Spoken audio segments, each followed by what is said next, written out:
Ya, kalau saya berasa bersyukur dan berterima kasih, dan tentunya jangan dulu menjadi program nasional, uji dulu kompetensinya, sukses atau tidak.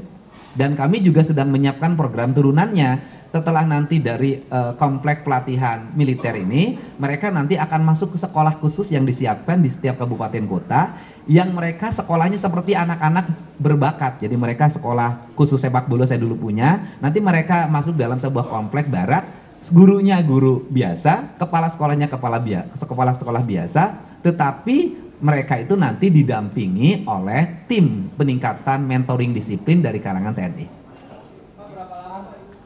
Target yang sekarang 28 hari.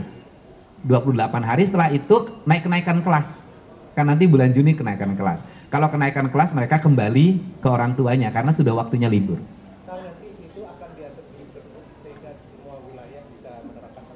Oh, sudah ada surat edaran yang disampaikan ke Bupati Wali Kota di seluruh Jawa Barat. Sudah edaran gubernur, sudah ada. Konsekuensinya dari pembiayaan. Dari SE itu apa? Gimana? Konsekuensi dari surat edaran itu kalau misalnya tidak mengamanatkan dengan surat. Ya, konsekuensinya kan gubernur punya piranti-piranti. Kita punya akses anggaran terhadap kabupaten kota yang kita miliki. Oh, bisa diancam. Ya, kita bukan diancam ya. Kita kan gini, apakah bupati masih nyaman kalau di depan kantornya banyak orang bawa celurit? Kan nanti mereka yang merasakan, gitu loh. Apakah bupati masih nyaman kalau setiap minggu ada yang masuk rumah sakit yang harus dibiayai karena ditusuk, karena dilempar pakai batu? Mungkin akan diperkuat dengan pergub. Setelah ini akan kuat kami dengan pergub. Iya. Soal kebijakan vasektomi juga menuai kritik. Tidak ada kebijakan vasektomi. Tidak ada. Tidak ada kebijakan itu, bisa dilihat di media sosial saya. Media sosial saya adalah pada penerima bantuan yang anaknya banyak diharapkan berkeluarga berencana. Dan berkeluarga berencana itu kalau bisa melakukan laki-laki, dan tidak vasektomi saja, kan ada yang lain, ada pengaman. Kenapa saya lagi dari Tempo, ada beberapa yang bisa tanyakan. Yang pertama terkait dengan tadi sudah disampaikan bahwa program ini tuh jangka pendek, untuk jalan keluar, untuk jalan pendek mengatasi banyaknya anak-anak nakal. Nah, kalau jangka pendek berarti apakah akan ada jangka panjangnya seperti apa? Karena kan kalau dari beberapa pakar dan beberapa psikolog juga itu mengatakan kalau kepatuhan yang akan muncul dari program ini itu adalah kepatuhan yang sementara seperti itu. Nah, kedua, tadi dari Kemen PPA mengatakan bahwa program ini itu hasilnya itu tidak akan panjang kecuali ada pendidikan juga kepada orang tuanya, karena muncul masalah itu dari sosial. Nah, itu juga bagaimana pendidikan ke orang tua? Ya, yang pertama kalau jangka panjang kita akan bikin sekolah yang itu permanen tadi. Sekolah, dan di sekolah itu anak sudah akan dibikin kejuruan. Dia pengen jadi apa? Pengen jadi tentara, polisi, pengusaha, kemudian seniman. Kita buat, olahragawan, kita akan buat. Kemudian yang berikutnya adalah pemerintah itu nanti akan mengintervensi dalam penataan ruang.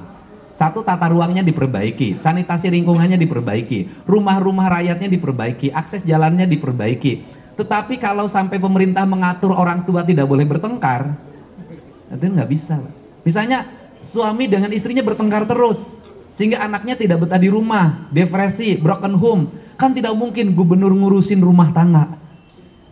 Nah, itu kesadaran orang tuanya kalau itu. Artinya berarti nanti anak-anak yang sudah masuk ke barak itu kemungkinan besar akan pindah ke sekolah. Sekolah. Dipindahkan berarti. Iya, dipindahkan ke sekolah yang sekolah itu diperuntukkan untuk minat dan bakat. Mekanismenya apakah itu laporan dari kepolisian karena itu anak-anak bermasalah, atau dilaporkan dari orang tuanya? Iya, begini. Polisi kan menjaring dua. Yang pertama yang berproses berdasarkan hukum pidana anak. Kan ada mekanismenya. Dan yang harus menjadi perhatian kita semua adalah di setiap kabupaten kota tidak ada lapas untuk penitipan anak. Rata-rata tinggal di kantor anak itu. Nah, ketika tinggal di kantor anak itu bagaimana? Kan ini harus ada solusi. Nah, gitu. Itu yang pertama. Kemudian yang keduanya adalah yang terjaring oleh kepolisian tidak semuanya berproses pidana. Ada yang kemudian menjadi kompromi kedua belah pihak. Nah, ketika kompromi kedua belah pihak ini, polisi mengembalikan pada orang tua. Orang tuanya tidak sanggup lagi Ya orang tuanya yang meminta kami untuk melakukan pendidikan khusus. Berarti setelah dari keputusan dari kepolisian. Iya. Itu rata-rata anak yang dijaring di kami adalah setelah kepolisian tidak lagi menangani dari sisi aspek pidana anaknya. Pak, untuk pengawasannya sendiri dari Pemprov tuh masih terlalu pengawasan atau mungkin secara rutin ke barang-barang? Setiap hari ada pejabat dinas pendidikan Provinsi Jawa Barat yang piket di situ. Ada dokter di situ, ada psikolog di situ, ada guru ngaji di situ. Kalau ditemukan ada indikasi kekerasan gitu Pak, apakah akan dievaluasi atau diberhentikan program ini? Ya kalau ada indikasi kekerasan kami pasti melakukan langkah-langkah penanganan dan sampai hari ini tidak ada.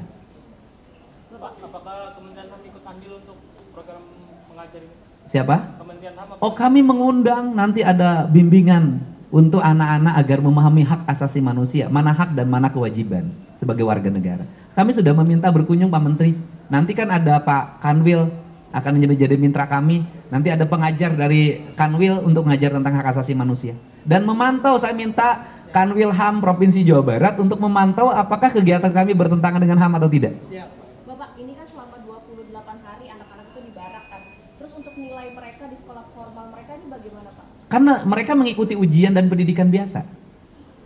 Dan mereka terkoneksi kepada sekolahnya dan tetap menjadi siswa. Nah, kalau nanti ke barak khusus yang Bapak bilang minat dan bakat, berarti mereka keluar dari sekolah formal? Enggak, mereka tetap terdaftar. Itu pernah saya lakukan ketika dulu saya bikin klub sepak bola, namanya Asad Jaya Perkasa. Statusnya tetap di sekolahnya masing-masing, tetapi belajarnya di situ. Nanti kepala sekolah gurunya sering memonitor.